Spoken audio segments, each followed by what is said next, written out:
120 बहादुर, ये जो फिल्म आ रही है ना, एक्चुअल में ये वो कहानी है जिस पर बॉर्डर 2 बहुत पहले बन जानी चाहिए थी। हालांकि बॉर्डर 2 का विजन बहुत बड़ा है और सबसे बड़ी वॉर फिल्म की तरह आ रही है, लेकिन 120 बहादुर की जो कहानी है ना, वो बॉर्डर 2 के टॉपिक के लिए एकदम सटीक बैठती है। जेपी दत्ता चूक गए, लेकिन फरहान अख्तर इससे नहीं चूके हैं। वो फिल्म लेके आ रहे हैं और इसकी जो कहानी है ना, वो सुन के आपके रोंगटे खड़े हो जाने हैं। ये नाम याद रख लीजिए, मेजर शैतान सिंह भाटी। ये वो शख्स हैं, ये वो वीर हैं, जाबाज हैं, जिनको परमवीर चक्र मिला था।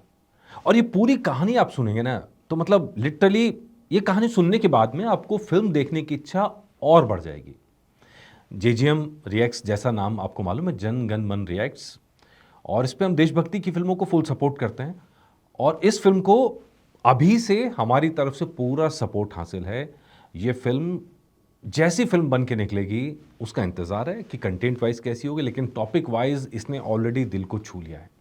फरहान अख्तर का पोस्टर आया था जिसमें मतलब जो उनका चेहरा दिखाई दे रहा था वो भाटी साहब की रोल में है, मेजर साहब के रोल में है। लेकिन जो मेजर साहब की कहानी जो है ना, 1962 भारत चीन, जगह थी लेह, मतलब चीन का बॉर्डर, और चीन आक्रमण कर रहा था भारत पर। उस समय मेजर शैतान सिंह की जो पूरी सैनिक थे उनके साथ, वो जम्मू कश्मीर में तैनात थे, लेकिन जब पता चला गया चीन हमला करने वाला है तो उनको उठा के लेह में भेजा गया। और लेह में चार्ली कंपनी उनके पास थी, कमाऊ रेजिमेंट की। और फिर जो हुआ पूरी रात के अंदर, एक रात के अंदर, तो एक मुहावरा पड़ा, till last man till last round. ये मुहावरा शैतान सिंह भाटी पर ही पड़ा है, मेजर साहब पर पड़ा है। उनकी जो बहादुरी थी उस पर पड़ा है। भाटी साहब की वीरता को समझना है ना, तो सबसे पहले उस माहौल को समझिए, किस माहौल के अंदर लड़ाई हो रही थी और वो टाइम कौन सा था। 18 नवंबर 1962, सर्दियों के दिन थे, और लेह में जो तापमान था वो -10 डिग्री का था, -10 डिग्री। मतलब बाहर निकलेंगे जम जाएंगे। हवा इतनी ठंडी थी कि सांस लेना मुश्किल था। 16,000 फीट की ऊंचाई थी और इतने मुश्किल हालात के अंदर हमारे पास थे 120 सैनिक और चाइना लेके आया था 3,000 सैनिक। आप सोच सकते हैं, आउट नंबर, एकदम आउट नंबर, चांस ही नहीं था कोई लड़ाई का। लेकिन ये तो भारतीय जाबाज है, डट गए तो डट गए। जोधपुर के निवासी भाटी साहब, राजस्थानी खून रगों में, और उन्होंने ठान लिया कि भैया दुश्मन को धरती पे कब्जा नहीं करने देना है तो नहीं करने देना है। और फिर जो हुआ उसका इतिहास गवाह है। रात के 2 बजे से चीनी सैनिकों ने अटैक करना शुरू किया। रेजांगला दर्रा जो था उसके आसपास भाटी साहब ने, पूरा मेजर साहब ने अपने सैनिकों को इस तरह तैनात किया अलग अलग छोटे छोटे हिस्सों में, ताकि कहीं से भी चीनी सैनिक आगे ना बढ़ सकें। और चीनी सैनिकों ने रात 2 बजे, 4 बजे, 6 बजे, सुबह 9 बजे तक होने तक कम से कम 12-13 अटैक वहां पे कर चुके थे, लगातार एक के बाद एक। उनके पास सैनिक ज्यादा थे तो उनके पास नुकसान होने के बाद भी वो पीछे नहीं हटे, उनको किसी भी हालत में उस जगह पर कब्जा करना ही करना। लेकिन बहादुरी की मिसाल देखिए, नॉर्मली बहुत सारी सेनाएं होती हैं जो ये हाल देख के भाग के खड़े हो जाएंगे, लेकिन हमारे सैनिक वहाँ डटे रहे। और इसमें मेजर साहब की बहादुरी की दाद इसलिए देनी पड़ती है, वो जितनी पोस्ट थी सब जगह भाग भाग के जा रहे थे और सब जगह सैनिकों का हौसला बढ़ा। क्या माहौल रहा होगा कि गोलियां चले जा रही हैं, हमारे पास हथियार कम है, लोग कम हैं, लेकिन ये ठान है दिल के अंदर कि भैया दुश्मन को आगे नहीं बढ़ने देना है।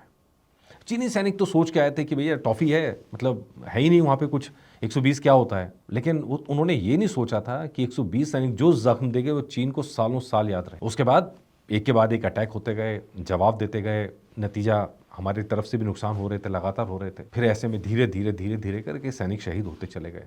120 सैनिकों में से गिनती के सैनिक थे जो आखिरी में बचे हैं, अधिकतर सैनिक वहीं पर जिन्होंने अपनी जान गंवा दी, और मेजर साहब की जो जान है वो भी वहीं गई।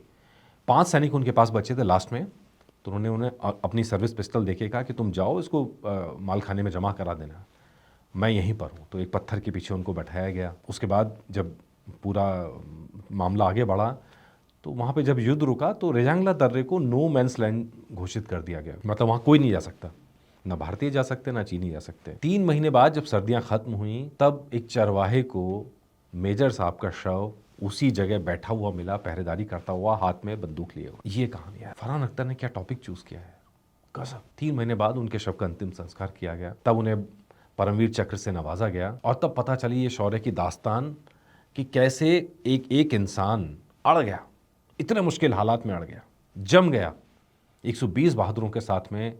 हर बहादुर जो है वो परमवीर चक्र का हकदार बनता है। कई लोगों को वीर चक्र मिले। ये जो कहानी है ना, सच में रोंगटे खड़े कर देने वाली है। और इस कहानी को जब बड़े पर्दे पर लेके आएंगे तो भाई अपनी तरफ से तो पूरा सपोर्ट है, हम तो जरूर देखने जाएंगे। और फरहान अख्तर की डेडिकेशन मैंने पहले भी देखी है चीजों को लेके। लेट्स सी पूरी फिल्म कैसे बन के निकलती है, और उम्मीद कर रहे हैं कि जब ट्रेलर आएगा तो उसके साथ भी ये कहानी आपको और महसूस होगी और गहराई से महसूस होगी। तो ये थी पूरी कहानी मेजर साहब की, मेजर शैतान सिंह भाटी की। आपकी इस बारे में राय जो हो जरूर बताएं। क्या आप इस फिल्म को सपोर्ट करने वाले हैं? क्या फिल्म देखने जाएंगे? जो आपकी इच्छा हो वो मुझे कमेंट करके जरूर बताएगा। नमस्कार।